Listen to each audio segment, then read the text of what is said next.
Novembro de 1943. Base da RF em Sherburne-in-Elme, Yorkshire.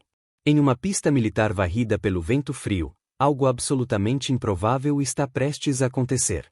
Um Bentley superalimentado de 4,5 litros, possivelmente um lendário Blaver Bentley da era de Le Mans, acelera violentamente através do campo. Preso atrás dele por um cabo de reboque, segue um veículo muito mais comum, um Willys MB Jeep padrão do exército britânico. Mas este não é um Jeep comum. Fixado ao teto está um rotor de cerca de 12 metros de diâmetro. Na traseira, uma fuselagem aerodinâmica improvisada, com 2 quilhas verticais, transforma o veículo em algo que parece metade carro, metade aeronave. Quando o Bentley ultrapassa 70 km por hora, o rotor começa a girar. Segundos depois, as rodas deixam o chão. O Jeep está voando. Literalmente. No banco do passageiro, um oficial segura com força a coluna de controle conectada ao rotor, tentando manter estabilidade enquanto o veículo balança perigosamente no ar. Ele provavelmente se pergunta, naquele exato momento, como aceitou participar disso. Aquela máquina improvável era conhecida como Hafner Rotabug, também chamada de Malcolm Rotorplane ou mililitro 1042, o Jeep voador britânico. E antes que pareça apenas uma loucura de guerra, é importante deixar claro, funcionou. O problema que o Rotabug tentava resolver era simples e brutal.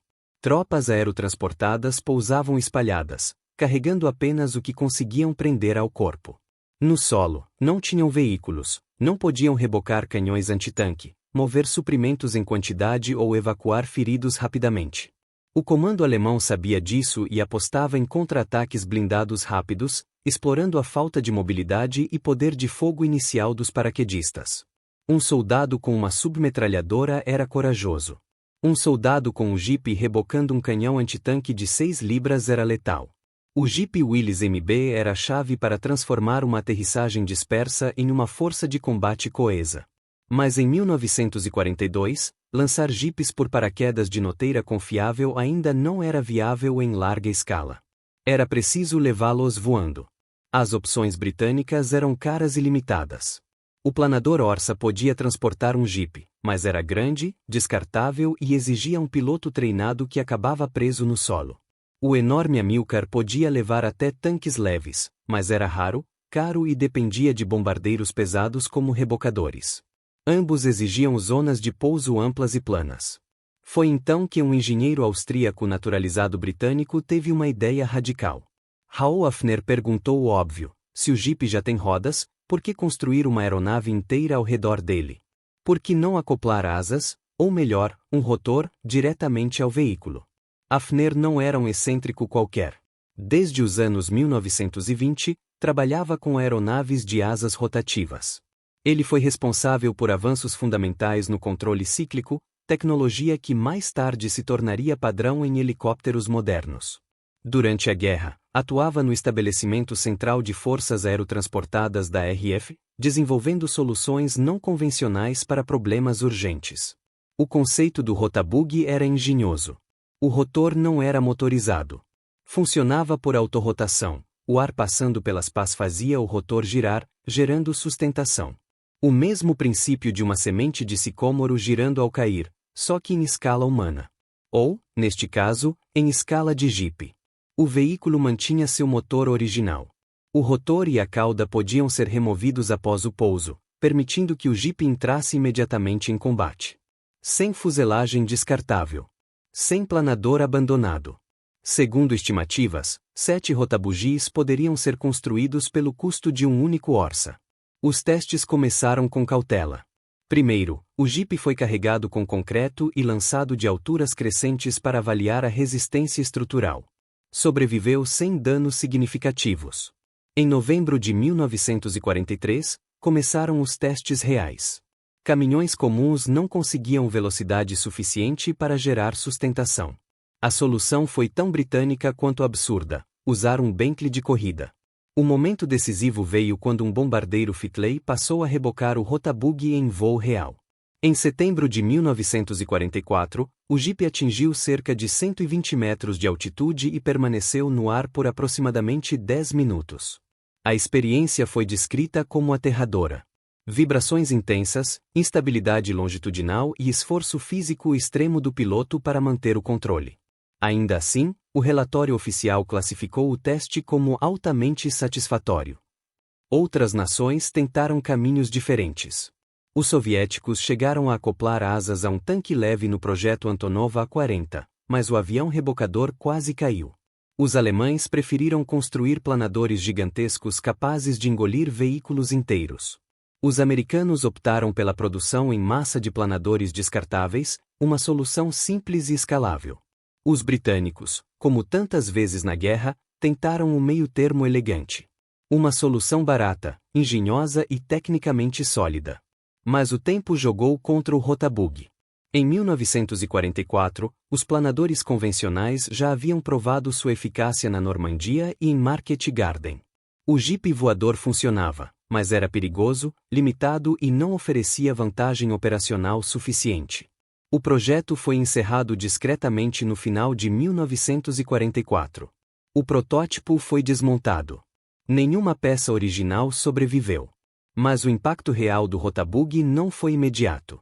Os dados aerodinâmicos e a experiência adquirida por Hafner alimentaram diretamente o desenvolvimento de helicópteros britânicos no pós-guerra, ajudando a moldar uma indústria inteira. Hoje, uma réplica em escala real pode ser vista no Army Flying Museum, lembrando um momento em que engenheiros britânicos olharam para um problema impossível e decidiram tentar algo completamente diferente. Enquanto soviéticos forçavam motores até a falha, alemães apostavam no gigantismo e americanos venciam pela quantidade. Os britânicos rebocaram o Jeep com o Bentley e o fizeram voar. Funcionou. Não era prático. Mas provou que era possível. Mas o rotor bug nunca foi uma piada de engenheiros excêntricos. Ele foi uma resposta direta a uma equação brutal do combate aerotransportado. Tempo. Entre o momento em que um paraquedista tocava o solo e o momento em que blindados inimigos chegavam para o contra-ataque, existiam apenas horas. Às vezes, minutos. Toda a doutrina alemã de defesa contra tropas aerotransportadas se baseava nisso. Não derrotar o inimigo no ar, mas esmagá-lo antes que pudesse se reorganizar no chão.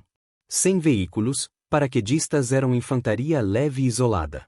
Com veículos, tornavam-se uma força móvel capaz de consolidar posições, rebocar canhões, mover munição e evacuar feridos. Era isso que Hafner entendeu antes de quase todo mundo. O rotor bug não pretendia substituir planadores. Ele pretendia eliminar o desperdício. Planadores eram enormes, frágeis, caros em mão de obra e essencialmente descartáveis. Cada pouso significava uma aeronave destruída e uma tripulação de pilotos transformada instantaneamente em infantaria improvisada. O rotor bug pousava. E simplesmente ia embora dirigindo. Nenhuma fuselagem abandonada. Nenhuma asa quebrada no campo. Nenhum piloto extra para proteger. Do ponto de vista puramente econômico e industrial, o conceito fazia sentido. E do ponto de vista aerodinâmico, funcionava. Isso é o ponto mais importante. O rotor bug voou. Não em teoria. Não em túnel de vento. Mas no mundo real. Ele sustentou voo estável por cerca de 10 minutos. Alcançou aproximadamente 400 pés de altitude. Demonstrou controle direcional real.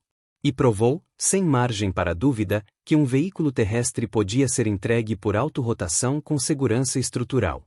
O problema não era se ele funcionava. O problema era como ele funcionava. A vibração era extrema.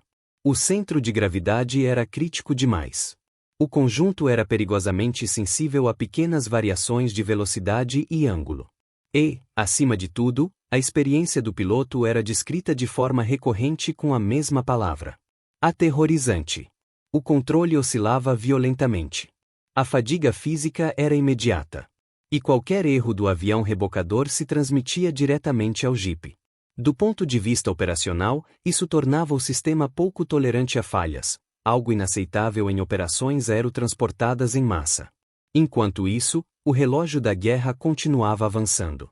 O dia demonstrou que, mesmo desperdiçando planadores aos milhares, o sistema funcionava em escala.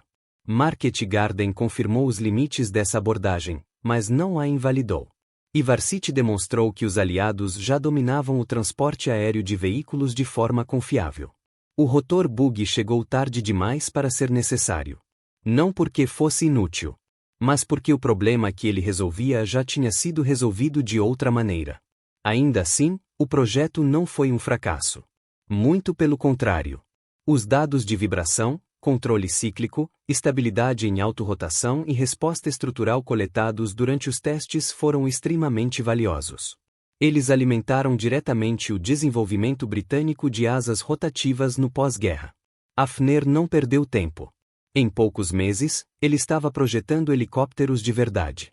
Máquinas que não precisavam mais ser rebocadas por bombardeiros ou carros esportivos superalimentados. O curioso é que, de certa forma, o rotor bug cumpriu sua missão. Ele não entregou jeeps em combate, mas entregou conhecimento. Conhecimento que ajudou a tirar a Grã-Bretanha da era dos planadores descartáveis e levá-la para a era do voo vertical controlado. Hoje, o rotor bug parece absurdo. Um Jeep com hélice no teto. Rebocado por um Bentley. Voando baixo sobre um campo em Yorkshire. Mas essa aparência engana. Porque ele representa algo muito específico da engenharia britânica em tempo de guerra. A disposição de testar ideias estranhas. De aceitar riscos calculados. De buscar soluções elegantes quando outros escolhiam força bruta. Os soviéticos tentaram fazer tanques voarem. Os alemães construíram monstros alados gigantescos. Os americanos fabricaram milhares de planadores descartáveis. Os britânicos olharam para um Jeep. E perguntaram, e se ele simplesmente voasse? E por alguns minutos, em 1943, ele voou. Não porque fosse bonito. Não porque fosse confortável. Mas porque alguém fez as contas, confiou na física e decidiu tentar. Esse é o legado do rotor bug. Uma ideia impossível que funcionou, mesmo que não tenha sido adotada. E essa, talvez, seja a história mais britânica de todas. O mais fascinante no rotor bug não é o que ele foi, mas o que ele revelou sobre a mentalidade de guerra britânica naquele momento do conflito. Em 1942 e 1943, a Grã-Bretanha ainda carregava o trauma de operações mal-sucedidas, como o Dieppe. Cada desembarque custava caro. Cada erro doutrinário era pago com sangue. O exército britânico sabia que tropas aerotransportadas eram uma ferramenta poderosa, mas também extremamente vulnerável. O rotor bug nasceu exatamente dessa tensão entre ousadia e necessidade. Não era um projeto pensado para impressionar políticos ou desfilar em paradas. Era um experimento brutalmente pragmático. A pergunta central era simples. Como transformar soldados lançados atrás das linhas inimigas em uma força mecanizada antes que o inimigo reagisse? A maioria das nações respondeu com escala. Mais aviões. Mais planadores. Mais produção em massa. Hafner respondeu com eficiência. Ele não tentou reinventar o Jeep. Ele não tentou criar um novo tipo de aeronave complexa. Ele apenas adicionou o mínimo necessário para que um veículo já existente pudesse cumprir uma missão aérea. Isso tornava o rotor bug conceitualmente elegante. Mas elegância conceitual não vence guerra sozinha. No campo de batalha, tolerância a erro é tudo. E o rotor bug exigia perfeição. Perfeição no reboque. Perfeição na velocidade. Perfeição no controle. Perfeição na coordenação entre piloto e motorista. Em um ambiente controlado de testes, isso era possível. Em uma zona de combate noturna, sob fogo antiaéreo, com vento variável e pilotos cansados, não. Os relatórios internos deixam isso claro, mesmo quando escritos no tom contido típico da burocracia britânica. Palavras como satisfatório escondiam parágrafos inteiros de preocupação. O sistema funcionava, mas não perdoava erros. E, na guerra moderna, sistemas que não perdoam erros raramente sobrevivem. Ainda assim, o rotor bug teve um impacto silencioso. Ele ajudou a solidificar uma verdade que se tornaria fundamental no pós-guerra.